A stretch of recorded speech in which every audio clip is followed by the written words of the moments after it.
Go yard. I got so much motherfucking design on right now. Break it down, bring it back, make it clap. I got 3 old thoughts, new block, where that thing. Bitches on my line, and you know. Assalamualaikum warahmatullahi wabarakatuh. Halo semuanya. Jadi kita di sini lagi bareng sama kakak-kakak dari Fakultas Keguruan dan Ilmu Pendidikan.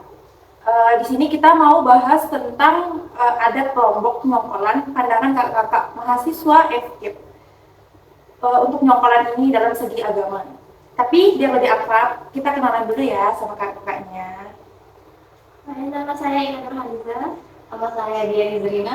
Nama saya Taufik Hidayat. Oke. Ya. Berarti ini biar akrab kita panggilnya Kak Indah, Kak Dian sama Kak Taufik. Kita kan tahu nih ya, kalau nyongkolan ini udah lama ada di Lombok, udah termasuk dari adat dari dulu nih. Kita ini masih awam tentang nyongkolan ini. Boleh nggak kakak-kakak kasih pendapat kakak-kakak pertama kali dengar nyongkolan itu apa sih yang kepikiran? Gimana sih tradisi nyongkolan yang sebenarnya itu? Silakan. Mungkin dari saya tahu sendiri, nyongkolan itu seperti adat Lombok, seperti misalkan kalau ada pernikahan. Nah, nanti setelahnya pasti ada nyongkolan. Oke. Terus kalau menurut saya nyongkolan itu kayak ngiringin orang nikah pakai lagu Siloka gitu ya. atau sama dengan budaya ya. Oh iya, yang kayak kita tahu tadi sebelum kita mulai kalau Kak Taufik ini lebih berpengalaman dalam segi nyongkolan ya.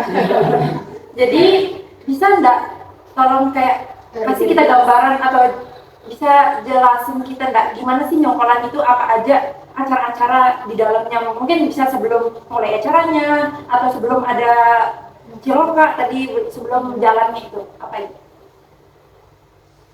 Di Lombok, salah satunya di daerah Bayan. Nah, pada masa itu penyebaran agama yang dilakukan oleh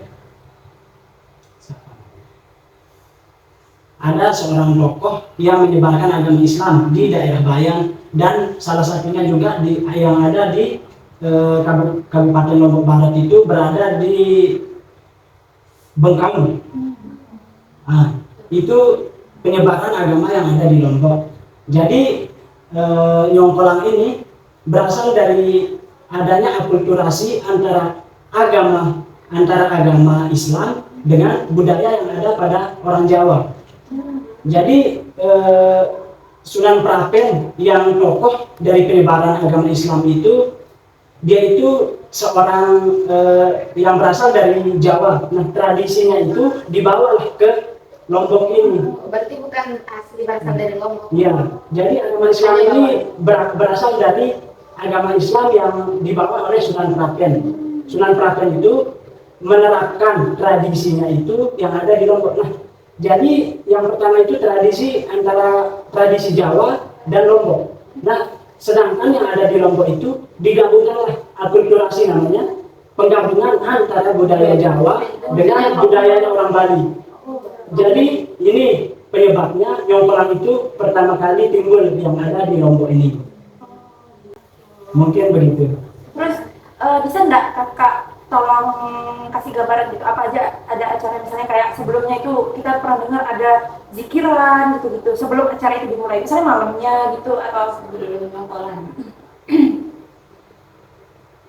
Baik, kalau masalah di nyongkolan ini, kalau tradisi seperti kan kayak Nabi Muhammad itu bersandar ke Nabi Muhammad bahwa nyongkolan itu sebuah tradisi dan sebuah sunnah yang ada pada Nabi Muhammad. Jadi nyongkolan ini pas saat zikirannya itu mungkin saya awam terhadap yang malamnya seperti zikiran atau acara-acara malamnya. Tapi yang lebih jelasnya itu pada proses nyongkolannya itu adanya akulturasi antara budaya Jawa dan budaya Bali. sehingga menimbulkan budaya yang khas yang ada di Lombok ini. Nah, di sini kan kita tahu ya kalau misalnya nyongkolan ini itu tuh ada nilai-nilai Islam juga di dalamnya, sama kayak kakak tadi sebutin itu juga akulturasi dari ajaran Islam ya, dari budaya. Nah, apa menurut kakak di sini nih, apa saja nilai-nilai Islam yang bisa kita ambil dari nyongkolan ini?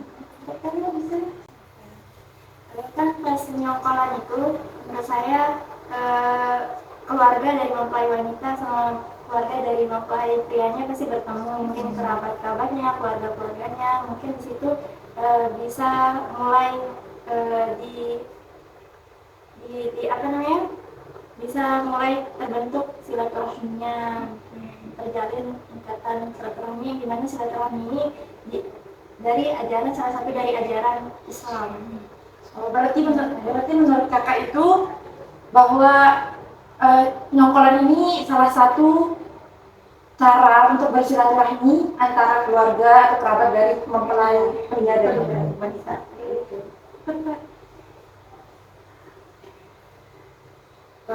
Gimana tuh tidak bisa memberikan mungkin dampak positifnya itu bisa lebih akrab dengan remaja-remaja sekitar. Terus apa lagi ya? Mungkin bisa memperkenalkan juga ke daerah lain tradisi nyongkolan.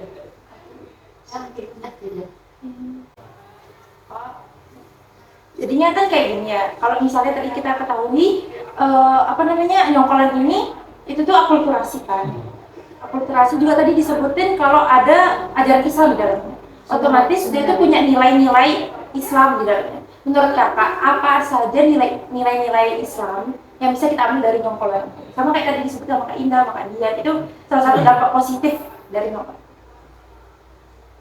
Baik, seperti yang saya sebutkan tadi bahwa nyongkolan itu awal mulanya itu muncul pada kaitannya dengan akulturasi. Dia itu muncul karena akibat akulturasi antara dua budaya. Terus mengenai tentang nilainya, jadi nilai agama yang bisa kita ambil itu seperti yang dikatakan kakak tadi, yaitu tentang menyambung silaturahmi antara keluarga mempelai wanita dengan mempelai laki-lakinya. Nah, selanjutnya itu mengenai tentang nilainya. Nilainya itu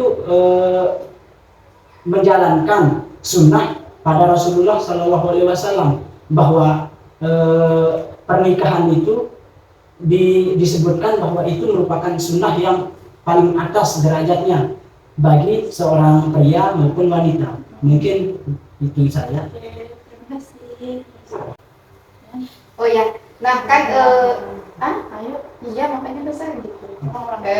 Kan di dalam sunnah Rasulullah itu baik perempuan sama wanita itu ada batas auratnya. Nah itu pun kita dianjurkan untuk memakai pakaian yang tertutup gitu.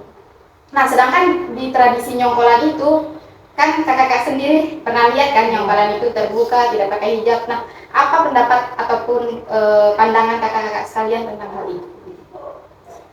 Pandangan saya karena disebutkan nyongkolan ini memiliki unsur nilai Islam, angka baiknya bisa lebih tertutup pakaiannya, mungkin dia tidak melenceng juga, mungkin bisa pakai hijab itu untuk auratnya.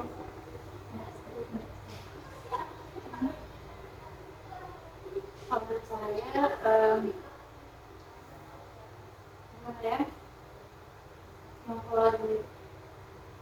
Untuk nyongkolan sekarang, yang zaman sekarang kan udah zaman modern kan.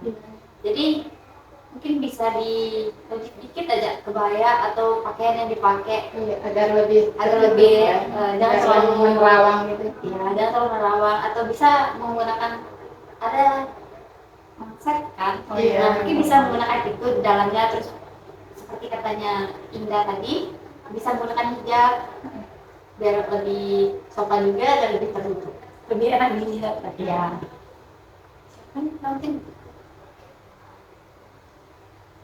Coba ulang tadi. Intinya ya, kan budaya nyongkolan ini dalam berpakaiannya itu berbanding terbalik dengan sunahnya Rasul yang mengajarkan kita buat menutup aurat gitu. Kan kakak pernah lihat sendiri kan nyongkolan bajunya. Ya gimana menurut kakak Ya, pandangan kakak tentang hal itu. Jadi mengenai pandangan saya nih, pandangan saya itu sebenarnya itu sudah melanggar dari ajaran agama Islam karena itu sudah memamerkan auranya Iya. dari seorang wanita itu. Namun pada dasarnya bisa kita sandarkan bahwa tidak bisa suatu tradisi itu tidak bisa diubah atau tidak bisa dibentuk atau di-upgrade gitu. Tidak bisa dia ada pengupgradean kalau sudah unsurnya itu sudah ada pada awalnya timbul itu tradisinya itu. Jadi ini kan mengenai tentang kolaborasi antara budaya dengan agama. Namun di balik itu ada sisi negatif dan ada sisi positifnya. Yang kita ketahui dah, itu sisi negatifnya itu seperti auratnya yang terbuka. Namun di balik itu tradisi tidak bisa kita ubah kembali karena tradisi yang ada pada zaman dahulu itu harus kita terapkan dan harus kita lestarikan sampai turun ke temurun gitu. Jadi itu menurut saya. Benar tidak bisa diubah ya cara budayanya itu. Oke. Oke, bentar. Tadi saya dengar kakak bilang kalau misalnya nyongkolan itu dari dulunya tuh udah kayak gitu, nggak bisa diubah gitu. Berarti yang bisa kita ambil dari kata-kata kakak itu bahwa nyongkolan itu termasuk membuka aurat, gitu. Maksudnya memperlihatkan auratnya gitu. Karena yang dulu kita tahu baju-baju kebaya gitu kan lengan pendek. Berarti itu tuh dari ajaran Islam itu berbanding terbalik. Gitu pandangan kakak atau gimana? Sama tadi katanya Kak Dian bisa dimodifikasi, tapi kakak lebih meyakinkan kalau itu tuh tidak bisa diubah lagi karena itu udah dari dulu. Saya tolong dijelaskan. Baik, mengenai tentang pengubahannya atau pengislamisasiannya nih. Kayak yang dibilang teman tadi, kakak kita tadi kan mengenai tentang pengupgradean. Jadi masalah pengupgradean itu bisa kita lihat di acara resepsi itu pengubahan dari acara nyongkolan menjadi resepsi. Itu kalau bagi orang yang lebih mampu daripada orang yang tidak terlalu mampu atau seadanya itu. Nah, jadi di sini bisa kita katakan bahwa tradisi yang paling melekat pada orang Lombok itu yaitu nyongkolan. Jadi kalau masalah resepsi itu taruh kita semua bisa resepsi. Kayak misalkan di luar-luar daerah lain seperti Jawa, Jakarta atau dan lain sebagainya misalkan. Itu masih dia itu secara umum. Namun kita lihat di sini bahwa orang Lombok itu ciri khasnya itu nyongkolan. Nah, yang pada awalnya itu kan memakai gendang belik. Namun pengupgradeannya itu dalam segi musik atau dalam segi alatnya itu seperti yang sekarang kita lihat yaitu dia itu memakai ciloka gitu kan. Nah, jadi itu sebuah pengupgradean. Ada katanya kata ilmiahnya itu pengupgradeannya, namun tidak bisa dia itu terupgrade menjadi islamisasi atau berpakaian yang lebih sopan gitu. Karena dia itu tetap dari zaman ke zaman akan tetap begitu sebuah tradisi yang ada di Lombok itu mengenai tentang nyongkolan. Jadi begitu. Pertanyaan ketiga.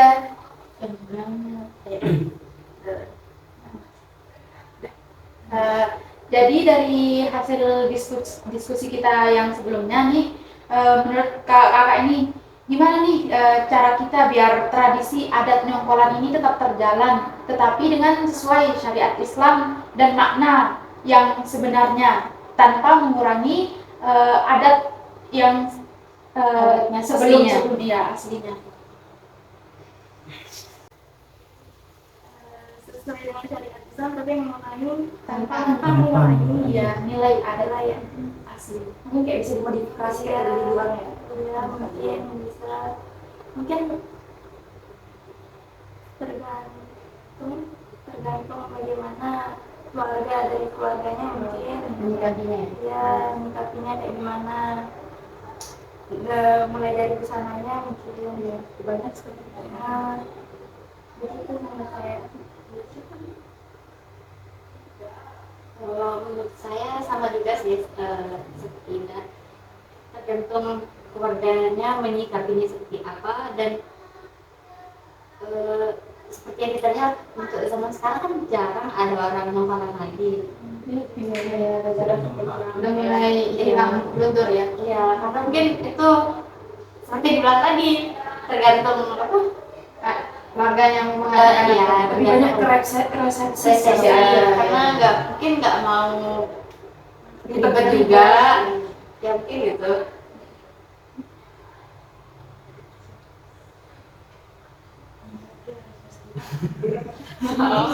oh iya ulangi lagi nih Ingat pengaruh ya. Oke. ulangi lagi Semangat pengirimnya. gimana cara kita biar tradisi adat nyongkolan ini bisa tetap berjalan tapi sesuai dengan syariat tanpa mengurangi adat aslinya dari nyongkolan tersebut. Baik. Jadi sebelumnya itu kita lihat dampak positif dan dampak negatif dari adat nyongkolan itu.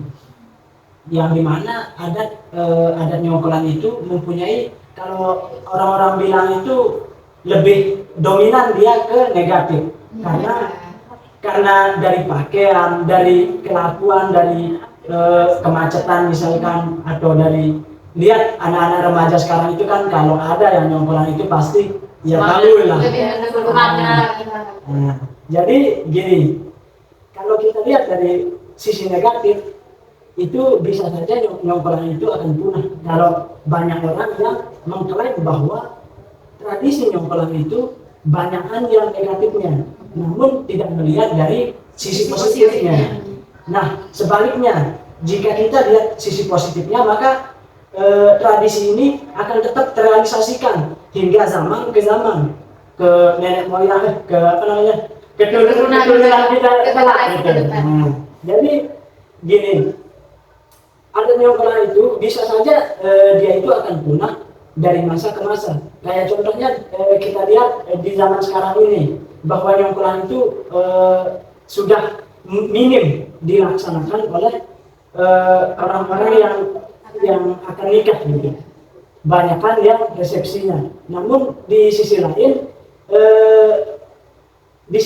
itu tradisi nyongkolan itu masih fanatik terhadap orang-orang yang cenderung ke sebuah tradisi. Kayak contohnya bisa kita lihat di Lombok Tengah. Di Lombok Tengah, Lombok Timur juga begitu. Dia itu masih fanatik terhadap tradisi. Jadinya tidak bisa dia mau menghilangkan sebuah tradisi nyongkolan itu, karena dia lihat itu tradisi yang ada pada nenek moyang terdahulu.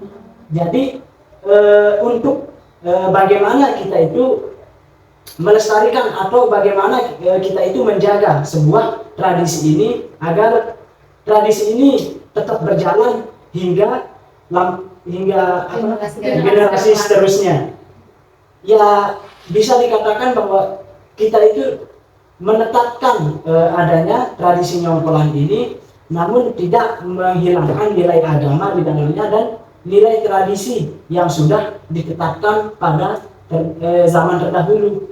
Di mana zaman terdahulu itu kita ketahui bahwa tradisi nyongkolan ini diterbitkan oleh orang luar yang asalnya itu dari Jawa, namun adanya akulturasi antara tradisi orang Bali. Jadinya makanya dia dikatakan bahwa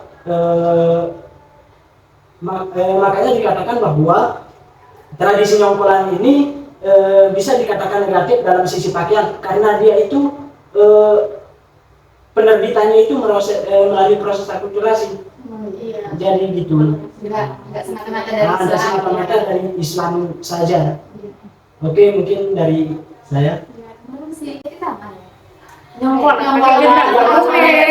Yang awal itu sebenarnya genang belik yang awalnya itu berada pada daerah Lombok ini. Kalau nyongkolan itu dia mengalami pengakiran, lupa saya namanya, ada kata ilmiahnya di sana. Coba cari mungkin ada kata ilmiahnya dari genang belik itu menuju ke nyongkolan, menuju ke kecimol gitu. Oh iya, kecimol. Ciloka sama kecimol sama enggak? Sama dia. Nah, Lurusin Ciloka sama Kecimol itu sama, namun Ciloka itu nama lagunya, tapi kalau Kecimol itu nama alatnya. baru tahu kan? Oke. Ini sebelum kita tutup nih, dari tadi kakak ini, saya mau nanya satu. Kan tadi ada dibilang negatifnya itu, kita lihat negatifnya itu dari segi baju, terus kita lihat positifnya itu dari segi kita bisa silaturahmi ya. Sekarang gimana nih? Kan kakak-kakak tahu kalau ikhtilat antara laki-laki sama perempuan itu tidak dibolehkan kan? Sedangkan ya seperti kita tahu jongkolan tidak ada aturan, perempuan di sebelah kiri atau perempuan di sebelah kanan, laki-laki di sebelah kiri sebelah kan. Gimana nih pendapat kakak? Apakah kakak setuju sama yang kayak gitu, yang kayak dibilang tadi mungkin itu udah tradisi jadi kakak tetap setuju, atau kakak lebih kayak lebih baik tidak dilakukan gitu nyongkolan ini? Ya, gimana menurut kakak? Pendapat Saya sendiri, jika apa namanya dilihat dari ajaran Islam, menurut saya sebaiknya tidak dilakukan, atau mungkin bisa dipisah mungkin barisan antara wanita sama laki-laki biar tidak terjadi ikhtilat seperti itu. Menurut saya, alangkah lebih baiknya jika ya seperti dikatakan tadi, barisan antara wanita dan pria bisa diberi jarak lebih banyak. Ya mungkin terdengar susah, tapi alangkah lebih baiknya. Berarti ini kayak berarti ini pendapat yang diharapkan ke depannya itu. saran Iya. ya, sarannya Ke depannya. lagi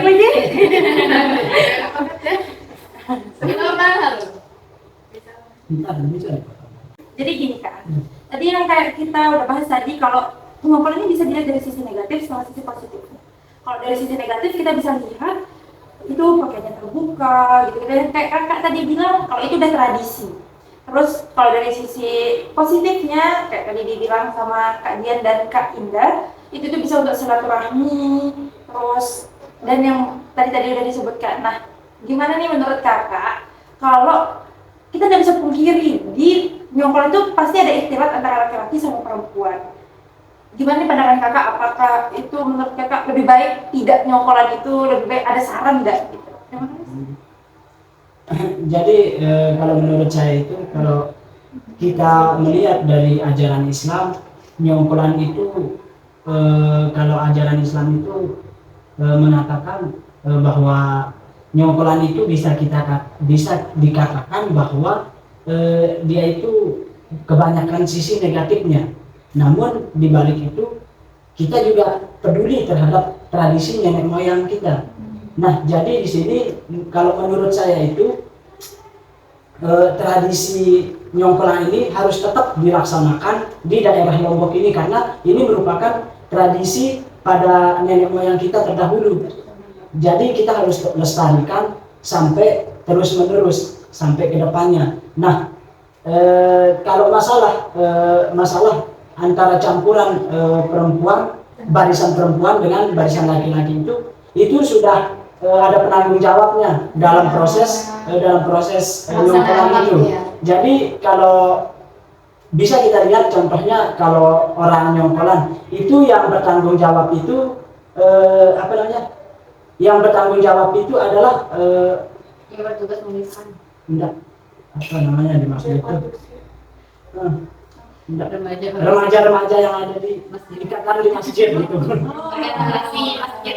Baru tahu nih, ternyata Remaja-remaja. ngurusin ini juga ya. Jadi yang bertugas di sana untuk memisahkan antara barisan wanita dan barisan laki-laki itu, yaitu pengurus masjid seperti ketua remaja, dan wakil-wakilnya ataupun anggota-anggotanya yang lain itu yang akan bertugas untuk memisahkan antara barisan wanita dengan laki-laki. Seperti yang kita lihat sekarang, wanita itu dia itu berada di barisan depan dan yang laki-laki di belakang. Nah, bagaimana terus prosesnya itu pada saat antara keluarga wanita atau kerabat-kerabatnya wanita bercampur dengan kerabat-kerabatnya laki-laki. Kayak contohnya kita lihat dia itu bercampur laki-laki yang daerah sini dengan daerah situ.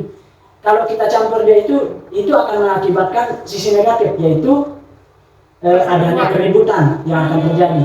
Karena tidak bisa dikatakan bahwa walaupun dimanapun kita itu pendiam, walaupun kita itu rusuh atau gimana, pasti akan terjadi sebuah keributan di sana. Karena itu sisi negatif dari nyongkolan. Nah, gimana caranya? Itu kita harus dari pengurus remaja itu harus bergabung mendiskusikan bagaimana caranya memisahkan barisan antara daerah yang wanita dengan daerah yang laki-laki agar berjalannya mulus sebuah nyongkolan itu. Baik, mungkin itu saja. Ini ya yang masih bingung ini. Ini cuma pertanyaan dari kebingungan saya aja Bu. Ya. Nah, kalau nyongkolan itu berarti yang mengiringi pengantin saja. Terus yang nyawer itu apanya itu? Apakah dia bukan termasuk atau apa ya? Hanya dibuat atau dari dulu yang Biasanya sawer-sawer yang sawer-saweran biasanya kan ada yang di tengah. maksudnya apakah emang udah dari adat yang dulu atau Ya, tiba-tiba ada? Baik, menurut yang saya tahu itu kalau masalah nyawer-nyawer itu dia itu merupakan tradisi yang baru-baru ada. diadakan. Nah, diadakan gitu. Ditambahkan. Karena kita tahu lah hasrat seorang Iya. lelaki kepada wanita kalau masalah nari-narinya Iya. gitu. Jadi gitu. Ya sih. Mungkin itu ya. Oke, terima kasih untuk Kak Indah, Kak Dian, sama Kak Taufik. Kita bisa ngambil kesimpulan di sini kalau misalnya pandangan kakak-kakak dari mahasiswa FKIP tentang nyongkolan ini ada sisi negatif dan ada sisi positifnya ya. Walaupun bisa kita lihat lebih banyak ke negatif kayaknya ya kalau dilihat dari sisi agamanya. Tapi kalau misalnya dilihat dari sisi tradisi gitu-gitu, sama kayak yang dibilang sama Kak Taufik tadi, lebih baik tetap dilestarikan. Oke, terima kasih. Terima kasih. Terus sekian dari kami. Wassalamualaikum warahmatullahi wabarakatuh.